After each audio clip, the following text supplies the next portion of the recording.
Hi friends, नमस्कार। मैं हूँ वंदना और स्वागत है आपका मेरे चैनल पे। वैसे तो मैं बहुत सारा कुछ बनाती हूँ अपने चैनल पे। डीआईवाई बनाती हूँ, ब्लॉग्स बनाती हूँ, शॉपिंग हॉल्स भी बना लेती हूँ। ज़्यादा शॉपिंग करने का शौक़ है, बट ये भी चाहिए होता है उसके लिए। तो अकॉर्डिंग टू द नीड ही शॉप करती हूँ। ऐसे नहीं कि हॉल बनाने के लिए शॉपिंग करती, वैसे नहीं है मेरा चैनल पे। अगर मैंने कभी कुछ ख़रीदा है और मुझे जेन्युइन लगता है कि आपको पता होना चाहिए कि अच्छा मटेरियल है और सस्ता है, तो मैं हॉल बना लेती हूँ। तो ये सब कुछ है मेरे चैनल पे। अगर आपको लगे कि सब्सक्राइब कर लेना चाहिए तो please do subscribe my channel, क्योंकि आपका सपोर्ट मिलेगा तभी तो मैं भी ग्रो करूँगी। जैसे आज का वीडियो बड़ा इन्फॉर्मेटिव वीडियो होने वाला है और मेरे ख्याल से ये पहला ऐसा वीडियो होगा मेरे चैनल पे जो इतना ज़्यादा इन्फॉर्मेटिव होने वाला है। एक्चुअली ये मैं अपना एक्सपीरियंस आपके साथ शेयर करने वाली हूँ। सबसे पहले फ्रेंड्स, ये वाली खुशी मैं आपके साथ शेयर करना चाहती हूँ जब मेरी सासू माँ और मेरी माँ आए हिमाचल से यहाँ मेरे पास। मेरी सासू माँ तो आती जाती रहती हैं, पर मम्मी पहली बार आई हैं और अनएक्सपेक्टेड था कि मम्मी कभी आएंगी भी कि नहीं मेरे पास। मैंने तो कोई होप नहीं रखी थी, पर मम्मी देखिए आ गई और बहुत ज़्यादा खुशी हो रही है मम्मी को देख के। अब क्यों आई हैं तो वो मैं आगे आपको वीडियो में बताऊँगी। तो देखिए ये इतने दूर से यहाँ पहुँच गए, तो हम भी इनको अब थोड़ा सा घुमाएंगे इधर। तो आज वीकेंड है, बच्चों के पापा फ्री हैं, तो हम सब जा रहे हैं घूमने। यहाँ नज़दीक जैसे ही जाएंगे, यहाँ के मॉल में पहुँच गए हैं और मम्मी को इन सीढ़ियों से बहुत डर लगता है, तो मम्मी का हाथ पकड़ के मैं उन्हें साथ साथ में चला रही हूँ। और देखिए बच्चे भी खुश हैं, बच्चों की दादी भी खुश हैं और पापा भी खुश हैं, सब खुश हैं। मम्मी के साथ आज मॉल में हाय कर दो।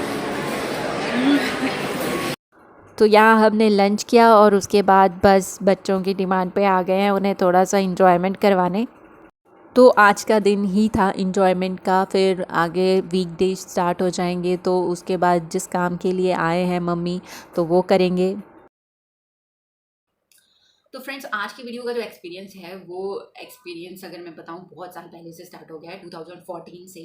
जब मैं फ़र्स्ट टाइम प्रेग्नेंट हुई थी अपने फर्स्ट बेबी के साथ, तो उस टाइम मैं डॉक्टर को दिखा रही थी, गायनोकोलॉजिस्ट को। तो उनको ही मैंने पहले बताया कि मेरे लेफ़्ट ब्रेस्ट में एक लंप है।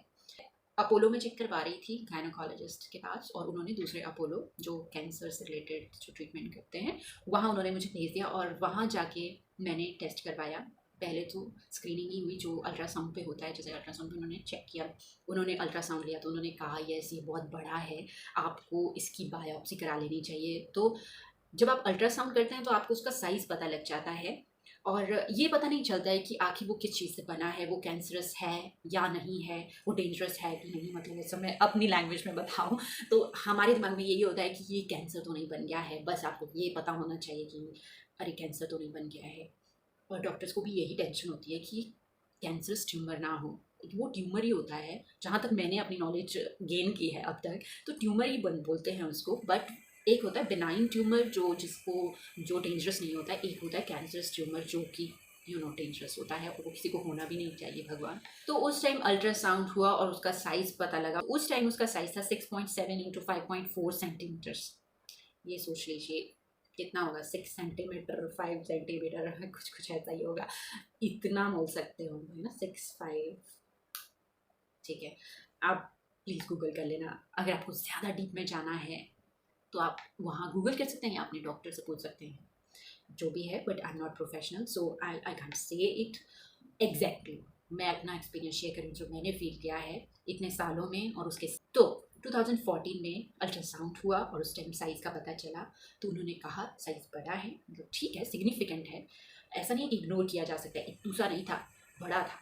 तो उन्होंने कहा कि आप बायोप्सी कर लीजिए। उस टाइम मैं प्रेग्नेंट थी, मे बी 6-7 मंथ्स प्रेग्नेंट हूँ। ओके, तो मैंने उस टाइम बायोप्सी करवा ली, मुझे लगा करवा लेनी चाहिए, और डॉक्टर ने भी उस टाइम बहुत ही अच्छे से समझाया और हमने कर ली। पता नहीं उस टाइम क्या सोचा था, क्यों करवाई, बट हमने बायोप्सी करवा ली। और बायोप्सी में रिजल्ट आया कि ये फाइबर एडेनोमा है।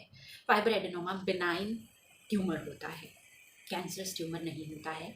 कुछ गांठ बन जाती है आपकी ब्रेस्ट में, और ज़्यादा मैं इसलिए नहीं बता रही हूँ, पढ़ के तो मैं भी बता दूँ आपको गूगल से या अपनी रिपोर्ट्स पढ़ के बता दूँ, बट जब मुझे उन बातों का पता ही नहीं है, उन टर्म्स का पता नहीं है, तो मैं आपको उतनी डीप में नहीं बताऊँगी। बट मुझे ये पता है कि उसको फाइबर एडेनोमा बोलते हैं।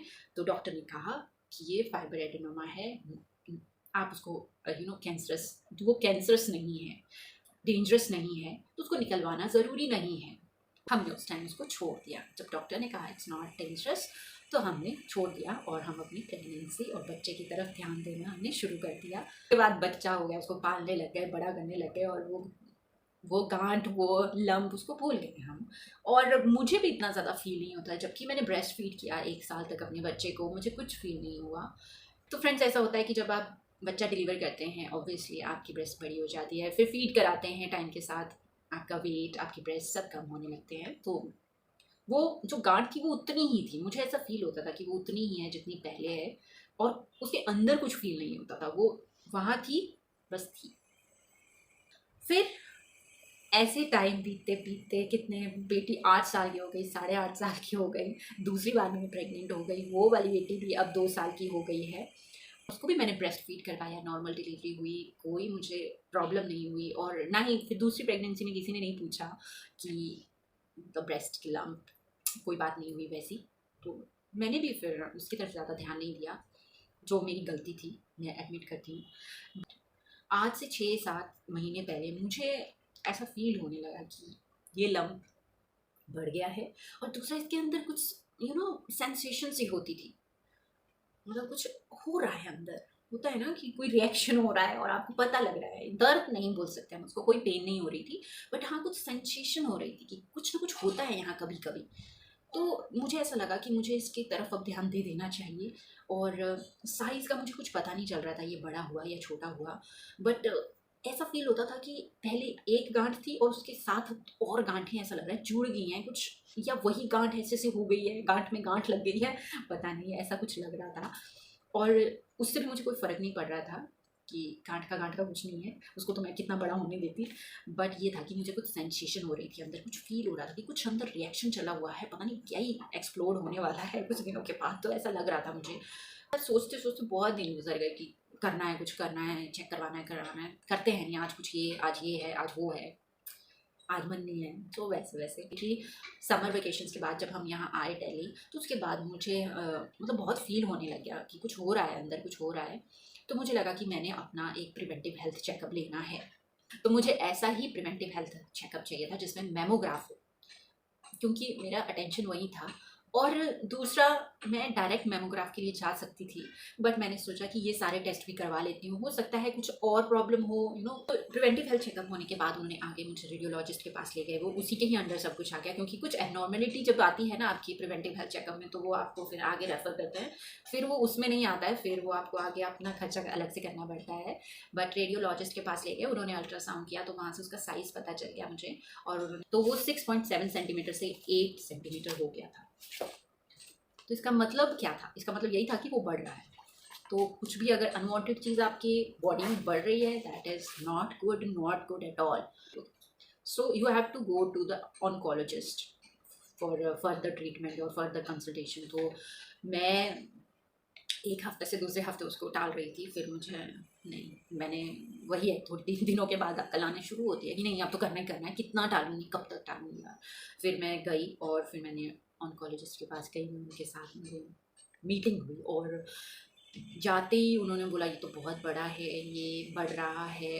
उनको मैंने अपनी पुरानी रिपोर्ट्स भी बताई, जो कि मैंने रखी हुई थी, बाई चांस वो मैंने रखी हुई थी। उन्होंने रिपोर्ट्स देखी और उन्होंने बोला ये तो बड़ा हो रहा है और इसे निकालना चाहिए और इसको चेक करना चाहिए वगैरह वगैरह। और मैं बहुत डर गई और मुझे रोना ही आ गया, इससे मैं, मेरी आँखें भर गई। पर वही है ना, आँखों के अंदर तो पानी आ जाता है, पर रोकते हैं पर कितनी देर तक रोकेंगे, वो सैलाब निकल ही जाता है।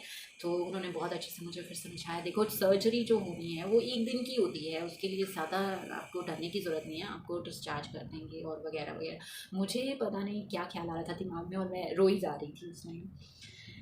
इतना ज़ोर ज़ोर से नहीं रो रही थी, बट आंसू टपक रही थी, टप टप टप टप टप टप, जैसे फिल्मों में निकलते हैं। बट उनकी जो असिस्टेंट थी बहुत अच्छी, उनको शायद मेरे आंसू निकलने से पहले ही पता चल गया कि बहुत ज़्यादा नर्वस हो गई है, डर रही है। उन्होंने टिश्यू वगैरह दे दिए, पानी दे दिया, तो उसके बाद मुझे बहुत अच्छा लगा। और मैंने बैठ के सुना कि क्या बोल रहे हैं। उन्होंने कहा कि आपको पहले बायोप्सी करा लेनी चाहिए। देखिए, उन्होंने बोला कि निकालना तो पड़ेगा ही, क्योंकि वो बड़ा हो रहा था और वो काफ़ी बड़ा हो चुका था, तो उसको निकालना तो पड़ेगा ही, बट बायोप्सी करवा लीजिए। बायोप्सी ऐसा होता है कि उसके अंदर है किस चीज़ का लंप वो बन रहा है। पहले तो था कि फाइबर एडेनोमा आया है, बट हो सकता है टाइम के साथ वो चेंज हो गया हो, कैंसरस नहीं ना बन गया हो। आधा घंटा या आधा पौना घंटा बोल सकते हैं, इतना ज़्यादा इतना लगता है 45 मिनट्स से 30-45 मिनट्स। तो डॉक्टर का वेट तो करना ही पड़ता है किसी भी हॉस्पिटल में चले जाइए, डॉक्टर का वेट तो कई भी हॉस्पिटल में कर, मतलब उस जगह को वो बिल्कुल नम कर देंगे, आपको पेन का पता ना चले। और उसके बाद वहाँ से एक गन जैसी होती है मेरे ख्याल से वो, और उससे सक करके बाहर को निकालता है, टक करके ऐसी आवाज़ आ रही थी, और बाहर को छोटा मोटा निकल रहा होगा, जो भी पीस स्पेसिमेन जो निकलता है वैसा निकल रहा था, और साथ में ब्लड भी निकल रहा था। तो उन्होंने 6 जगह से सैंपल्स लिए उस टाइम मेरी बायोप्सी के दौरान। और जब मैंने फर्स्ट टाइम बायोप्सी करवाई थी, मे बी मैं उस टाइम प्रेग्नेंट थी कि क्या, उन्होंने एक ही सैंपल लिया था, एक बार ही निकाला था। तो इस बार उन्होंने 6 सैंपल्स लिए, जैसे लंप होगा तो इस साइड से भी लिया, इस साइड से भी, इस साइड से भी, लंप तो जिस चीज़ से वो लंप बना है तो उसके पूरा उनको पता चले कि कंपोजिशन है क्या, इसलिए उन्होंने मे बी सारी तरफ से 6 लिए सैंपल्स। 3 से 4 दिन लगते हैं बायोप्सी का रिजल्ट आने के लिए, बट मेरा 26 को, मैंने 26 सितंबर को करवाई थी बायोप्सी, तो 28 को रिजल्ट आ गया था, रिपोर्ट आ गई थी। तो रिपोर्ट का वेट था कि कहीं कैंसरस ट्यूमर तो नहीं है, इसीलिए बायोप्सी करवाई थी कि कहीं कैंसर तो नहीं बन गया है। 2-3 दिन तो मेरे को बड़ी टेंशन रही एक्चुअली। फिर ट्रीटमेंट भी अलग हो जाता है ना, तो उस लंप निकालने का आई थिंक ट्रीटमेंट अलग हो जाता है जब वो कैंसरस होता है, क्योंकि कैंसरस फैला हुआ होता है, आपके जो इफेक्टेड जहाँ जो है वो लंप, उसमें ऐसे नहीं होता है, वो फैला हुआ होता है, तो उसको निकालने का अलग प्रोसीजर है, थोड़ा कॉम्प्लिकेटेड प्रोसीजर बोल सकते हैं, पेनफुल भी। और फाइनली जब रिपोर्ट आई तो वो कैंसरस नहीं था, वो फाइबर एडेनोमा अगेन वही था, बट उसका साइज बढ़ रहा था। तो डॉक्टर ने रिपोर्ट देखी और उन्होंने कहा कि आप इसको निकलवा लीजिए, सर्जरी की डेट फिक्स कर लीजिए और उसको निकाल लीजिए। और मैं चाह रही थी कि जितनी जल्दी ये निकल जाए उतना ही अच्छा है, और मैंने मम्मी को भी बोला था कि अगर आप आ सकते हैं तो प्लीज़ आ जाइए। और मैं ऐसा था कि मैं वेट नहीं कर पा रही थी अब कि मैं इसको निकाल दूँगी, क्योंकि मैंने वेट करते करते बहुत साल गुजार दी, मतलब मैं सच बता रही हूँ, गुजर गए सारे साल। और ये उस टाइम जब हमें पहली प्रेगनेंसी के बाद पता चला, उस टाइम निकाल लेना चाहिए था, बट नहीं।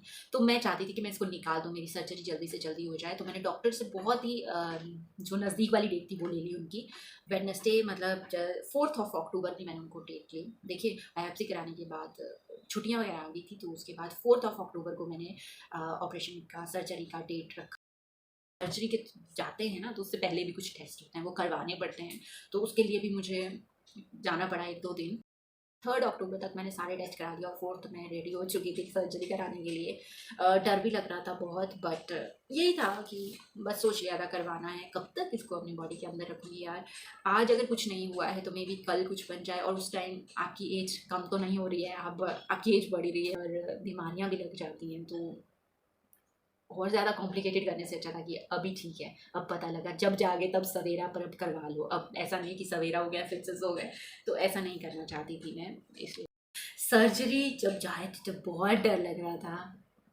और उस टाइम का एक्सपीरियंस मैं आपके साथ शेयर ज़रूर करूँगी। मैंने उस टाइम कुछ क्लिप्स ली थी, कुछ वीडियो बनाई थी, क्योंकि मैं पता नहीं, मुझे ऐसा मन कर रहा था कि मैं किसी के साथ शेयर करूँ अपना एक्सपीरियंस। Ready to go. तो ये है हॉस्पिटल का कमरा। अभी सुबह के बज गए हैं 9 और हम पहुंच गए, एडमिट हो गए हैं। अब बाकी जो काम है वो हॉस्पिटल वालों का है। और इस रूम की खिड़की से बाहर देखें ना, इतना अच्छा व्यू आता है। मेरे दोनों बच्चे यहीं एडमिट रहे थे, तो बस इस खिड़की पे खड़े होकर मैं ये व्यू ही देखती रहती थी। और अब देखिए हॉस्पिटल के गाउन में आ गए हैं, जो भी है ये हॉस्पिटल का सूट अब तैयार हो गया। बिल्कुल चलते हैं, अपनी सर्जरी करवाते हैं। मेरी टोपी भी खुल गई है सर्जरी वाली। ये मैंने लगा के रखी हुई थी, जिसको खोले रहता है क्या करना उसका।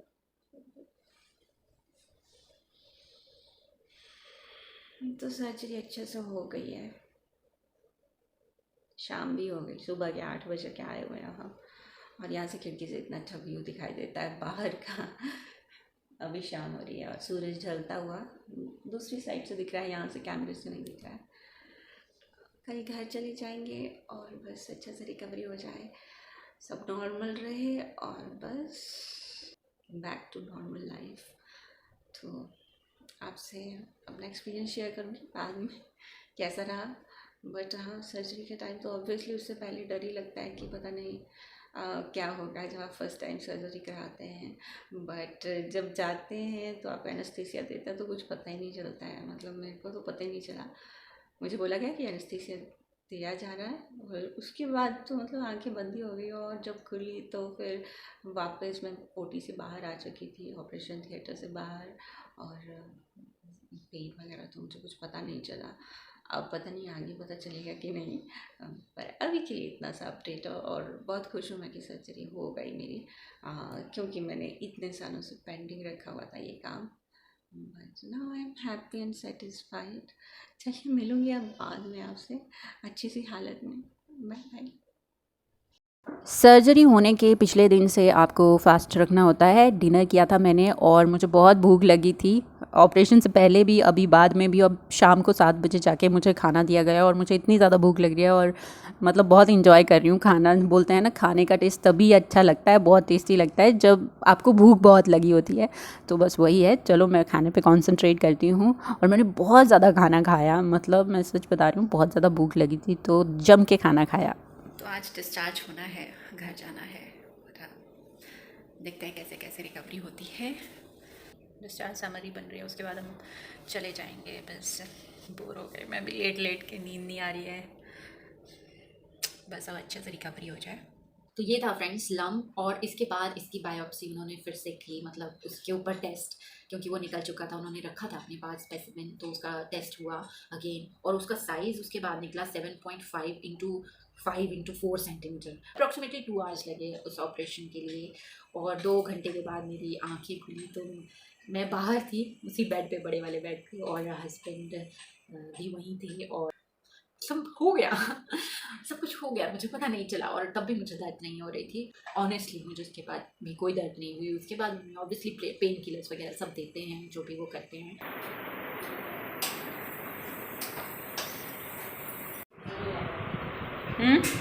वेडनेसडे को ऑपरेशन हुआ था, थर्सडे, फ्राइडे, सैटरडे, संडे, 4 दिन के बाद आज मैंने हेयर वॉश किया है। बहुत ही अच्छा लग रहा है, लाइट लाइट सा थोड़ा, वरना हेयर वॉश नहीं करें तो ऐसा लगता है जैसे बीमार ही हैं अभी तक। तो आज हेयर वॉश करके अच्छा लग रहा है। मम्मी ने करा दिया हेयर वॉश, और बाल देखो कैसे हो गए हैं इतने घुंघराले बाल हो गए। मम्मी के भी ऐसे ही है, सेम सेम। ज़्यादा मूवमेंट नहीं करनी है, मतलब धीरे धीरे चलती हूँ, क्योंकि अभी स्टिचेस हैं, पता नहीं डिज़ोल्व हुए हैं कि नहीं हुए हैं। अभी कल डॉक्टर के पास जाएंगे, उसके बाद पता चलेगा कि क्या प्रोग्रेस हो रही है। मम्मी वहाँ किचन में कुछ बना रहे हैं, और लंच करेंगे, फिर आराम करेंगे। आराम के दिन आए हैं आजकल तो। पर ऐसा होता है कि इस तरह का आराम कोई नहीं चाहता है अपनी ज़िंदगी में। चलते फिरते रहें तो ठीक रहता है। जब कभी भी बीमार होते हैं तो मन में ऐसा आता है, ऐसी फीलिंग आती है कि अरे हम ठीक होते तो पता नहीं क्या क्या कर लेते, ये भी कर लेते, वो भी कर लेते। और जब ठीक होते हैं तब ऐसे ही लेज़ी बने रहते हैं, एक्सरसाइज नहीं करते हैं, अपनी डाइट का ध्यान नहीं रखते हैं। तो ऐसा है कि बीमार पड़ने के बाद होश आए, इससे पहले कि पहले ही होश में आ जाओ, और 5 दिन के बाद गई तो डॉक्टर ने कहा सब ठीक है। और जो स्टिचेस लगे थे वो मैंने पूछा नहीं, सब मुझसे ही पूछ रहे थे कि कितने स्टिचेस लगे, तो ये मैंने पूछा ही नहीं डॉक्टर से। बट हाँ, उन्होंने बोला कि डिज़ोल्व जो स्टिचेस हो जाते हैं वो वाले लगाए हैं। तो अभी मुझे, आज जब मैं ये वीडियो बना रही हूँ तो मुझे 7th डे है, आज वेडनेसडे है, और आज ही के दिन पिछले हफ्ते मैंने ऑपरेशन कराया था। और आज जो स्टिचेस हैं वो अभी तक डिज़ोल्व पूरी तरह से नहीं हुए हैं। डॉक्टर ने कहा वो डिज़ोल्व हो रहे हैं, हो जाएंगे हफ्ते 2 हफ्ते के अंदर, और अब जो मर्ज़ी करें वो कर सकते हैं अब। तो वो वाली सर्जरी जब भी वो करते हैं तो वो आपके निपलर एरिया पे ही कट लगाते हैं, वहीं स्टिचेस लगे होते हैं, क्योंकि वो थोड़ा डार्क रहता है तो स्टिचेस ज़्यादा निशान नहीं पड़ता है। और अभी तो मेरी रिसेंटली सर्जरी हुई है, तो अभी तो डिज़ोल्व होना है स्टिचेस को, उसके बाद ही बता सकती हूँ कि उसके मार्क्स ज़्यादा रहते हैं नहीं रहते हैं। ये मुझे ज़्यादा इफेक्ट नहीं पड़ता है इस चीज़ का, क्योंकि मेरी शादी हो गई, बच्चे हो गए। ये होता है कि यंग गर्ल्स को ज़्यादा रहता है। और मैंने जैसे ऑनलाइन पढ़ा है जब आपकी सर्जरी होनी होती है किसी रिलेटेड तो आप ऑब्वियसली थोड़ा रिसर्च तो करते हैं। तो मैंने जहाँ तक रिसर्च किया मुझे ये पता चला कि यंग वुमेन में ज़्यादा रहता है ये लंप वगैरह जो बन जाता है, हार्मोन चेंज होते हैं, इसी कारण हो जाता है। मैंने डॉक्टर से पूछा कि ये आपने निकाल दिया है क्या, ये फिर से आ जाएगा? तो उन्होंने कहा कि ये तो हमने पूरा निकाल दिया, अभी हमने सब पूरा निकाल दिया है। अगर कोई नया पैदा हो जाता है तो वो अलग बात है, बट जितना था अभी वो हमने सब निकाल दिया है। आगे का कोई पता नहीं, बता नहीं सकते कि वो होगा या नहीं होगा। तो यही बात मैं बता रही हूँ कि इसका कोई एग्जैक्ट रीज़न नहीं है कि ये क्यों हो जाता है। हाँ, बोल देते हैं कि हार्मोन चेंज की वजह से हो जाता है। वही है, जवान होते हैं, प्यूबर्टी आती है तो उस दौरान, प्रेगनेंसी के दौरान बोलते हैं कि वो बड़ा भी हो जाता है, कई बार श्रिंक हो जाता है। अब वो सब बातें आपको एक मेडिकल प्रोफेशनल जो है वो अच्छे से बता पाएगा। और अगर आप डॉक्टर्स के पास नहीं जाना चाहते तो आप गूगल पे सर्च कर सकते हैं। बहुत सारे डॉक्टर्स वहाँ बहुत सारे आर्टिकल्स लिखते हैं इस बारे में, ब्रेस्ट कैंसर के बारे में अवेयरनेस फैलाते हैं, क्योंकि नहीं पता चलता है। हम औरतें जो होती हैं ना, बिजी रहती हैं कामों में, घर के कामों में या किसी और कामों में या ऑफिस के कामों में समझ लीजिए, बट जो अपनी बॉडी में क्या चल रहा है उसकी तरफ ध्यान ही नहीं देते यार। मैं तो अपने आप पे बहुत गुस्सा कर रही हूँ कि क्यों है ऐसा, क्यों है। और अभी भी ऐसा नहीं कि मैं बहुत सीरियस हो गई हूँ, बट हाँ, दिमाग में तो ये बात है कि अपनी बॉडी, आपकी बॉडी जो है आपकी फर्स्ट नंबर पे आनी चाहिए। अगर आपको कोई डिस्कम्फर्ट है तब भी आप काम कर रहे हैं तो मतलब आप अपनी बॉडी के साथ इनजस्टिस कर रहे हैं यार। आपकी बॉडी आपके लिए इतना ज़्यादा काम करती है, इवन बीमार होते हैं तब भी हम लगे रहते हैं, पर ऐसा क्यों है? जब आपकी बॉडी रेस्ट के लिए बोल रही है तो करो ना रेस्ट, करो रेस्ट करो। और अगर आपकी बॉडी बोल रही है चेकअप कराओ या सर्जरी कराओ या ऑपरेशन कराओ तो यार करवाना चाहिए मेरे ख्याल से। टालिए मत चीज़ों को, अपने आप से प्यार करिए। वही है मेन जो लाइन है, बॉटम लाइन जिसको बोलते हैं कि अपने आप से प्यार करना सीखो। जब डॉक्टर की ज़रूरत हो तो चाहिए। कुछ चीज़ें ऐसी होती हैं जैसे नॉर्मल सा कफ कोल्ड हो गया, आपको पता है कि आपकी बॉडी ये खा के ठीक हो जाती है, ऐसी ऐसी चीज़ें ठीक हैं, आप अपनी छोटी मोटी ट्रीटमेंट खुद भी कर लेते हैं क्योंकि आपको अपनी बॉडी का पता होता है कि किस चीज़ से ठीक हो जाती है, होम रेमेडीज़। बट जैसे मुझे ये लंप हो गया था, क्या करना है? कोई होम रेमेडी है? होम रेमेडीज़ भी देते हैं लोग, देख सकते हैं आप, बट इतना बड़ा जब हो जाता है तो आपकी होम रेमेडीज़ भी उस पर काम नहीं करती हैं। आपको समझना चाहिए कि कब होम रेमेडीज़ आपके लिए काम कर रही हैं और कब आपको जाके डॉक्टर को दिखाना चाहिए। कई लोग ऐसा बोलते हैं कि अगर आपने जैसे प्रेगनेंसी के, डिलीवरी के बाद दूध नहीं पिलाते हैं कई औरतें तो उसकी वजह से हो जाता है ये। ऑनेस्टली फ्रेंड्स मुझे नहीं पता होता है कि नहीं, बट मैंने ब्रेस्ट फीड भी करवाया और ये वाला लव मुझे पहले से ही था, प्रेगनेंसी से पहले से ही था। तो मैं नहीं बोल सकती, I can't comment on this कि ये दूध पिलाने से, दूध नहीं पिलाने से होता है। तो जाते जाते फ्रेंड्स मैं यही बोलना चाह रही हूँ कि अगर आपको भी लंप फील होता है अपनी ब्रेस्ट में तो उसका सेल्फ ऑब्जर्वेशन करते रहिए कि कहीं बड़ा तो नहीं हो रहा है, मुझे कुछ फील तो नहीं हो रहा है, पेन तो नहीं हो रहा है, या इसका साइज़ वगैरह बढ़ तो नहीं रहा है, या कुछ और जो भी आपको एबनॉर्मल सा लगता है कुछ, तो ऐसे चेक करते रहिए। और डॉक्टर के पास भी ज़रूर जाइए अगर आपको कुछ फील होता है। इग्नोर मत कीजिए इन सब चीज़ों को। आपको सपोर्ट की ज़रूरत पड़ती है, फैमिली सपोर्ट की ज़रूरत पड़ती है इन सब चीज़ों के लिए। ऐसा नहीं है कि ऑपरेशन हुआ और आप चल पड़े। अगर आपके घर में छोटे बच्चे हैं आप उनका केयर करने लग पड़े, आपको रेस्ट करना है, सपोर्ट चाहिए होता है फैमिली का। अभी मेरी रिकवरी हाफ वे है, अभी मेरे को 7-8 दिन हुए हैं मेरे ऑपरेशन को हुए और बहुत ही अच्छा फील हो रहा है ना। बहुत बड़ा जो बर्डन था यहाँ दिल पे भी था और दिमाग पे भी था, वो सारा निकल गया है। और आगे क्या होता है उसकी टेंशन में इस मोमेंट को जीना नहीं भूलना चाहिए। तो स्टिचेस कहीं टूट ना जाए, कहीं मेरे ज़्यादा उछलने कूदने से या ज़्यादा काम करने से, तो मैं थोड़ा बहुत मूवमेंट रखती हूँ। मूवमेंट रखना ज़रूरी है, ऐसा नहीं कि बेड पे पड़े हैं सुबह से शाम तक, थोड़ा थोड़ा अपना मूवमेंट होता रहना चाहिए। 1-2 दिन थोड़ा रेस्ट, फिर धीरे धीरे मूवमेंट स्टार्ट करना ज़रूरी है। बस फ्रेंड्स बहुत ज़्यादा बोला मैंने इस वीडियो में। आई होप आपको आज का वीडियो थोड़ा इन्फॉर्मेटिव लगा हो, अच्छा लगा हो। और मैं नहीं चाहती कि आप मुझसे रिलेट करें, बट हाँ, अवेयरनेस होना बहुत ज़्यादा ज़रूरी है, इसलिए मैंने सोचा मैं आपके साथ ये वीडियो ज़रूर शेयर करूँगी, अपना एक्सपीरियंस ज़रूर शेयर करूँगी। जाने से पहले आपको भी ये बोलना चाहती हूँ और ख़ुद को भी बोलना चाहती हूँ कि अपना ख्याल रखिए, अपने को इम्पोर्टेंस दीजिए, अपने से प्यार कीजिए, क्योंकि जब आप अपने से प्यार करेंगे तो आपके अंदर प्यार भरेगा, तो वही प्यार आप दूसरों को भी बांट सकते हैं। ऐसा है, ये सच है फ्रेंड्स, पर मुश्किल है। मैं बोल सकती हूँ कि मेरे 2 बच्चे हैं और छोटा बच्चा बहुत तंग करता है, बट ये है कि आप अपने बच्चों को, मतलब किसी को भी, बच्चों को या दूसरों को या अपने रिलेटिव्स को, किसी को भी, मतलब आप प्यार दे सकते हैं जब आपके अंदर प्यार हो, और वो प्यार या तो आप दूसरों से एक्सपेक्ट कर सकते हैं या अपने अंदर खुद उगा सकते हैं वो। तो ये है फ्रेंड्स, अगर आप दूसरों से एक्सपेक्ट करते हैं तो वो प्यार कभी मिलता है कभी नहीं मिलता है, तो इससे अच्छा है कि उस प्यार को अपने अंदर में जगाइए, अपने अपने अपने आप से प्यार कीजिए, अपने आप को पैम्पर कीजिए, कैसे ना कैसे आप जैसे पैम्पर करना आपको पसंद है, जो चीज़ें आपको करना पसंद है करिए। मैं आई नो की लिमिटेशन होती है, सब चीज़ें कहाँ कर सकते हैं यार जो पसंद है, बट हाँ जो आपके हाथ में है, जो आप कर सकते हैं यार करिए। मुझे कुछ बनाना पसंद है तो मैं कुछ बना लेती हूँ, वीडियो बनाना भी अच्छा लगता है तो मैं वीडियो भी बना लेती हूँ। मतलब अपने आप को अपने कामों में बिजी रखती हूँ, अपने कामों में खुश रहना, बिजी रहना, और अपने आप को अंदर से प्यार निकालना, ताकि आपका जो प्यार का कंटेनर है वो भरता रहे, और वो भरा हुआ कंटेनर से आप दूसरों को भी प्यार दे सकें। जब वो कंटेनर खाली होता है तो इवन अपने बच्चों पे भी गुस्सा आने लग जाता है कि यार कितना तंग कर रहे हैं, कितना रोते हैं, कितना क्या करूँ मैं, मेरी ज़िंदगी ख़राब हो गई वगैरह वगैरह। तो फ्रेंड्स अपने प्यार के कंटेनर को भर के रखिए, और मिलूंगी मैं अब अपने अगले वीडियो में। तब तक के लिए आप अपना बहुत सारा ख्याल रखिएगा और खुश रहिएगा, and love yourself. Bye bye, take care.